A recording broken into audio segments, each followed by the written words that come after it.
বহু লোকের কথা আপনারা জানেন, তারা তাদের সন্তানদেরকে কষ্ট করে তারা মানুষ করেছে, এখন অন্য জায়গায় থাকে। ইভেন তাদের মৃত্যুর সময় তাদের ফিউনারেল প্রেয়ার, তাদের জানাজায় পর্যন্ত তারা উপস্থিত হতে পারে না। আমি সেই জন্য বলছি, আমরা এখন একটা এক্সোটিক একটা ম্যাটেরিয়ালিজমের মধ্যে বসবাস করছি। আপনাদের সন্তানরা যেন আপনাদের মাধ্যমে এই শিক্ষা যেন তারা না পায়, আপনাদের কাছ থেকে তারা দিনই শিক্ষা পাক। আপনার ঘরটাকে এমন বানান না যে আপনার ঘরটাকে ঢুকলেই মনে হবে এটা মসজিদ টাইপ। কেবল কি আপনি মসজিদে গিয়ে আল্লাহকে স্মরণ করবেন?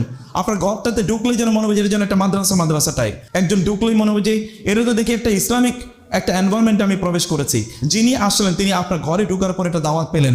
আপনার ঘরে অন্যান্য বইয়ের পাশাপাশি সাইড বাই সাইড সেখানে যদি কোনো লাইব্রেরি থাকে, সেখানে দিনী বই থাকুক, কোরআন থাকুক, সেখানে কোরআনের তাফসির থাকুক, হাদিসের বই থাকুক, রাসূলের জীবনী থাকুক, অন্যান্য দিনী বইগুলো থাকুক। আলাদা একটা একটা কর্নার রাখবেন। ওইখানে গেলেই তারা মনে করবে না আমি একটা ইসলামিক কর্নারে এসে, ওদের একটা ফিল তৈরি হলো, একটা অনুভূতি তৈরি হলো। ওইখানে গিয়ে তাকে নিয়ে কোরআন তেলাওয়াত করুন, তাকে নিয়ে সেখানে গিয়ে রাসূলুল্লাহ সাল্লাল্লাহু আলাইহি ওয়াসাল্লামের জীবনী পড়ুন, সাহাবায়ে কেরামের জীবনী তাদেরকে বলুন।